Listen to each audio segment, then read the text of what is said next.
Hello, my dear friends. I hope you are fine. Guys, I welcome you on your own channel. Its name is English Church. My dear friends, let me tell you, this is the 10th video of pronouns. And guys, before this, we have learned so many things regarding pronoun. At first, we discussed about its definition, what is a pronoun, and how many are the cases of pronoun. And after that, we got to know about, we learned all the types of pronoun by using a trick. दो प्यारे प्यारे दो dog रातों रात email करके इतने इतने रह गए. Let's me tell you one more time.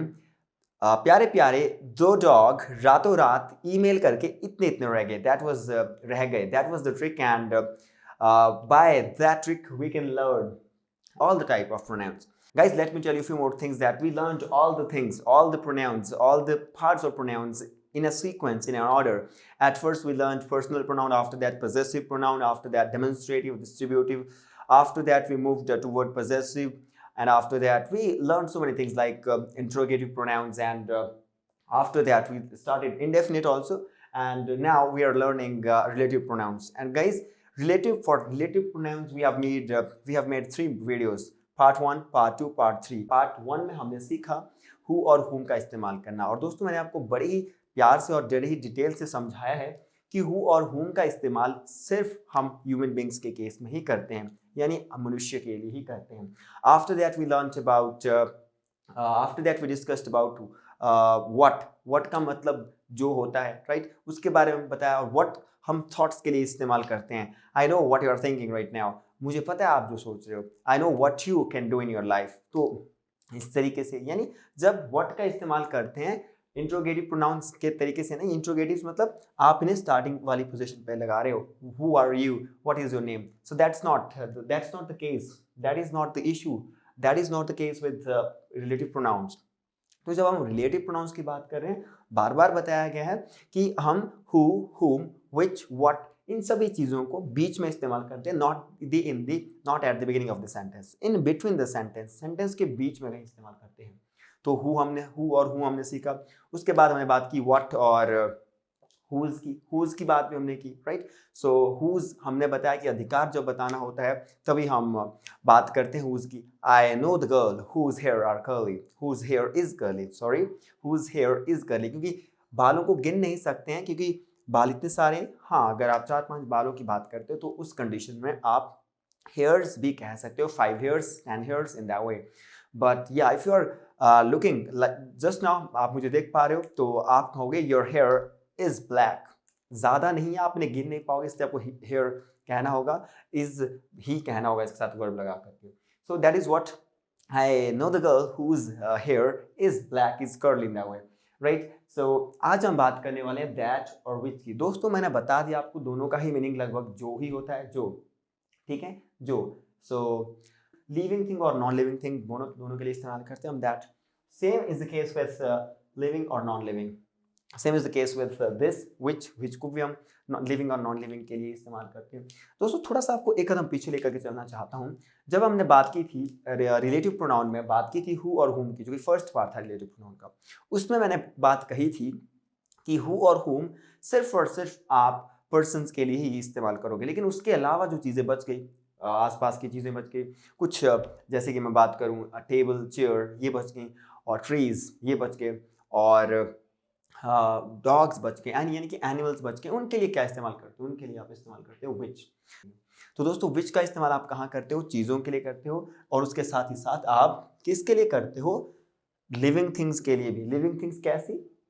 Animals. तो लिविंग थिंग में आप यहाँ पे क्या इंक्लूड करते हो? Animal, right. यहाँ पे आप एनिमल की बात करते हो, एनिमल्स, राइट गाइस. तो थोड़ा सा और भी आपको जानना है, बहुत चीजें आपको जाननी है इस वीडियो में. तो बात करते हैं दैट की. दैट भी लिविंग और नॉन लिविंग थिंग के लिए, दोनों के लिए इस्तेमाल किया जाता है. कैसे? How? We are going to study that in this video. So let me read first sentence and we will get to know how we are going to use that and which for both the situations. I have lost the book. I have lost the book. मैंने वो किताब खो दी है, या मुझसे गायब हो गई है, कहीं खो गई है. That you gave me. अब कौन सी किताब खोई है? जो मुझे आपने दी थी. तो दोस्तों, ध्यान से इस सेंटेंस को सुनना. I have lost the book that you gave me. आपने जो किताब दी थी वो मुझसे खो गई है, right? So let me check another sentence. Let me read it. I have lost the book which you gave me on my birthday. यहाँ दोनों ही सेंटेंसेस लगभग लगभग सेम है, हल्के हल्के डिफरेंसेस हैं, थोड़ा डिफरेंस है। मतलब यहाँ पे क्या है, फर्स्ट डिफरेंस क्या है, यहाँ पे दैट के बाद कोई कॉमा नहीं है, या फिर दैट के पहले भी कोई कॉमा नहीं है, लेकिन जब आप विच का इस्तेमाल कर रहे हो, हालांकि मतलब दोनों का जो ही है। फिर कैसे, मैंने वो किताब खो दी है या मुझसे वो किताब खो गई है जो मुझे आपने दी थी, जो दैट, ठीक है। मैंने वो किताब खो दी है जो आपने मुझे दी थी, जो मुझे आपने दी थी ऑन माई बर्थडे, तो मतलब तो दोनों का ही जो है, लेकिन डिफरेंस क्या है, विच से पहले आप लगाते हो कॉमा, हमेशा याद रखिए विच से पहले आपको कॉमा लगाना होता है। और जो बहुत ही इंपॉर्टेंट है, एक तो डिफरेंस क्या आ जाता है, कॉमे का डिफरेंस आ जाता है। और जब भी आप दैट की बात करते हो, ये आपको स्पेसिफिक जानकारी देता है, स्पेसिफिक टू द पॉइंट जानकारी मिलती है आपको यहाँ से, टू द पॉइंट। लेकिन अगर आप बात करते हो विच की, तो ये आपको कैसी जानकारी देता है, एडिशनल, एडिशनल जानकारी देता है आपको, एडिशनल बता देता है कि चलो ये नहीं है, कैसे बताया एडिशनल। यहाँ पे रिक्वायर्ड दी, स्पेसिफिक, जितनी जरूरत थी उतनी दी। I have lost the book that you gave me, वो किताब जो मुझे आपने दी थी वो खो गई, इतनी ही। रिक्वायर्ड दी, स्पेसिफिक थी, स्पेसिफिक के साथ रिक्वायर्ड भी लिख दिया यहाँ पे, REQ, रिक्वायर्ड जानकारी दी, ठीक है। लेकिन विच के केस में क्या हुआ, आई have lost the book which you gave मी, जो आपने मुझे दी, यहाँ तक तो रिक्वायर्ड थी, ऑन माई बर्थडे ये क्या थी, एडिशनल थी। एडिशनली बता दिया कि जो किताब आपने मुझे मेरे बर्थडे पे दी थी वो खो गई, एडिशनली बता दिया। सो एक डिफरेंस यहाँ से भी आप क्रिएट कर सकते हो, यहाँ से भी देख सकते हो कि यहाँ पे दैट के पहले कोई कॉमा इस्तेमाल नहीं किया जाता है, लेकिन विच के पहले आपको कॉमा इस्तेमाल करना होता है। चलिए, बहुत इंपॉर्टेंट ये बात मैंने आपको बताई, ध्यान में रखिए कि दैट हमेशा ही स्पेसिफिक और रिक्वायर्ड जानकारी देता है, लेकिन विच से हमें एडिशनली भी जानकारी मिल सकती है, एडिशनल इंफॉर्मेशन मिलती है, और उसमें हमेशा विच के पहले कॉमा इस्तेमाल किया जाता है। I hope you have understood this. Next, तो आगे आगे देखते हैं दोस्तों। हाँ, एक जो बहुत इंपॉर्टेंट बात है यहाँ पे देखना जरा सेंटेंस में, आई know the girl that you were asking about, मैं उस लड़की को जानता हूँ जिसके बारे में आप पूछ रहे थे। आई know the girl that you were asking about, मैं उस लड़की को जानता हूँ जिसके बारे में, उस यानी जो, जिसके बारे में आप पूछ रहे थे, तो वही है जो वाला सेंस ही है। I know the girl that you are asking about, so ये है सेंटेंस। दूसरा सेंटेंस भी कुछ ऐसा ही है, we know the city that she lives in, हम उस सिटी को जानते हैं, उस सिटी को जानते हैं जहाँ पे वो रहती है। तो क्या कर रहे हैं हम इस कंडीशन में prepositions को इस्तेमाल कर रहे हैं, but not in between the sentence, not at the beginning, neither at the beginning nor in between the sentence, but at the end। हम क्या कर रहे हैं, नॉट मतलब सेंटेंस के बीच में भी नहीं कर रहे हैं, शुरू में भी नहीं कर रहे हैं, कहाँ कर रहे हैं, एट द एंड। तो हम जब दैट की बात करते हैं, हमें जो prepositions होती हैं वो हमें लास्ट में यूज करनी पड़ती हैं, अच्छा भी लगता है, that is the right way of doing this, right. तो जब दैट की बात करो, जब दैट से आप सेंटेंस बनाओ, दैट से सेंटेंस में कहीं दैट का इस्तेमाल करो, तो prepositions लगानी पड़े, तो my dear friends, please use the preposition at the end of the sentences, right? So let me explain another example which is given here. The dog which I bought, देखो पहला comma लग गया, the dog which I bought yesterday, कितनी information दे दी, required नहीं, extra information they the. the dog which I bought, जिसे मैंने खरीदा, yesterday, पिछले कल की जरूरत नहीं थी, इतना भी चल जाता। the dog which I bought is no more, yesterday बता दिया, extra information they the, which से बताते हो आप ये चीजें, ठीक है। आगे बात करते हैं, Rani is the most intelligent girl. तो माय डियर फ्रेंड्स, एक बहुत इंपॉर्टेंट बात, जब भी आप सुपरलेटिव डिग्रीज की बात करो, तब भी आप दैट का ही इस्तेमाल करते हो। ध्यान रखना, जब भी आप सुपरलेटिव डिग्री की बात करते हो, सुपरलेटिव डिग्रीज, तब भी आप दैट का ही इस्तेमाल करते हो। How Rani is the most intelligent girl that I taught till now, that I have taught till now, that I taught till now, right. तो रानी कैसी लड़की है, that I have taught till now. तो रानी एक ऐसी लड़की है जो सबसे ज्यादा इंटेलिजेंट है, that have taught, that I have यहाँ पे होना चाहिए, that I have taught till now, जिसे मैंने अब तक पढ़ा है, अब तक हैव यहाँ पे आएगा my dear friends, that I have taught till now, ठीक है। दैट आई हैव, चलो मैंने लिख दिया, I apostrophe V, that I have taught till now. चलिए आगे देखते हैं, तो इस तरफ, हाँ आगे देखते हैं। वही विच क्या बताता है, एडिशनल इंफॉर्मेशन देता है, मतलब जो ही होता है, किसके लिए इस्तेमाल कर सकते हो, लिविंग थिंग्स के लिए भी, नॉन लिविंग थिंग्स के लिए भी। तो डॉग यहाँ पे क्या है, लिविंग थिंग है, तो आप यहाँ पे हुज नहीं कह सकते थे, आप नहीं कह सकते थे डॉग हु आई बॉट, नहीं इस्तेमाल कर सकते थे, क्योंकि हु और हुम सिर्फ और सिर्फ ह्यूमन बींग्स के लिए ही है। उसके बाद ऑप्शन थी हुज लगा सकते थे, द डॉग क्योंकि रिलेटिव प्रोनाउन ही है। उसके बाद ऑप्शन थी आप हुज लगा सकते हो, हुज कह सकते थे विच के स्थान पे, तो आप क्या होता sentence, the dog whose I bought. कुछ सेंस नहीं बन रही है, हुज का इस्तेमाल होता है जिसका, यानी हम अधिकार की बात करते हैं तब भी सेंटेंस गलत हो जाता है। चलिए नेक्स्ट सेंटेंस देखते हैं, the red book which I ordered online. तो यहाँ पे भी लगभग वही बात की गई है, एडिशनल इंफॉर्मेशन दी जाएगी कहीं ना कहीं। The red book which I ordered, लाल किताब, लाल पीली हमें इसे क्या मतलब है, लेकिन है तो है, एडिशनल इंफॉर्मेशन दी है। तो the red book which I ordered online is very helpful. लाल पीली सफेद कैसे भी किताब हो, तो मतलब एडिशनली आपको इन्फॉर्मेशन दी है, कुछ एक्स्ट्रा कहने की बात की गई है, तो इसलिए आप इसको विच से बनाते हो। हाँ, बहुत केसेस में आप दैट और विच को साथ में भी लेकर के चलते हैं, यानी इनको इंटरचेंजली आप यूज करते हैं। बट या when you are talking about additional information, that time you must use which with this, which with the sentences, and जब required information हो तो that का इस्तेमाल करना ज़्यादा सही है। All that glitters is not gold। और आपको मैं बता दूं कुछ चीज़ें यहाँ पे हैं, नीचे देखिए दोस्तों, जब भी सेंटेंस में सेंटेंसेस में आप all, any, anybody, anything, nothing, much, little, the same, the only, इन सब चीज़ों की बात करें तब आप सेंटेंस में that लगाओगे ही लगाओगे। कैसे?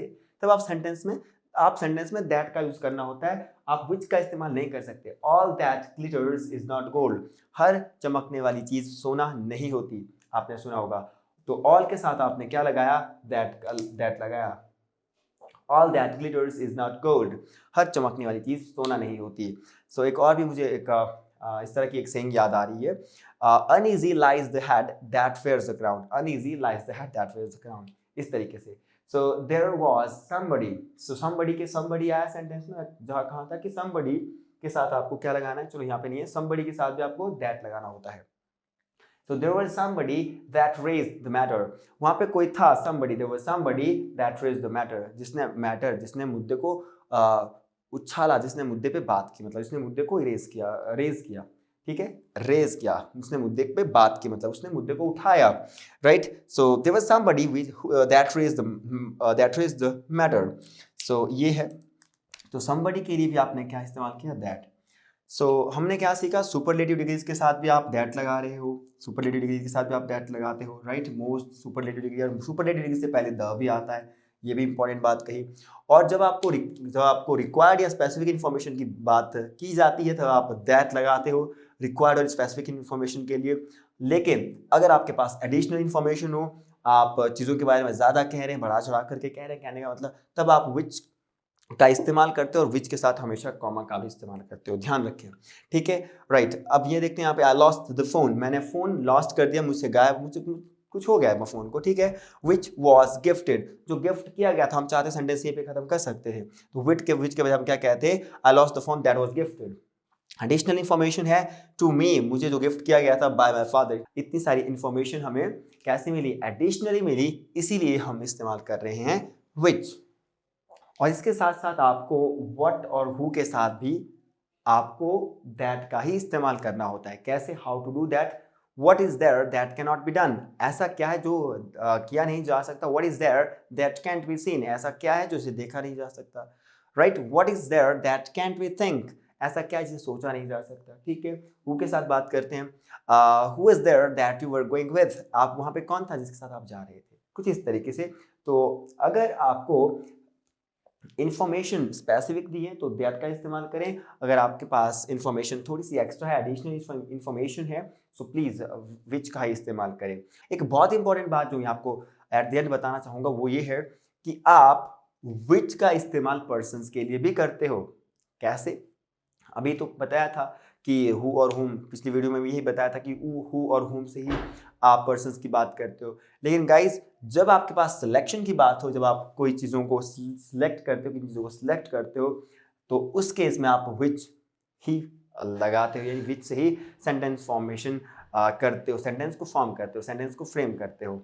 हाउ टू डू दैट, वही मान के चलो आपके सामने बहुत सारे लड़के बैठे हुए हैं, उनमें से एक मेरा भाई है, तो आप मुझसे कैसे पूछोगे, हु ऑफ द फॉलोइंग, या फिर who of the boys is your brother, नहीं, आप कहोगे लड़कों में से कौन सा, हिंदी में भी कौन सा कहोगे, ना कि कौन।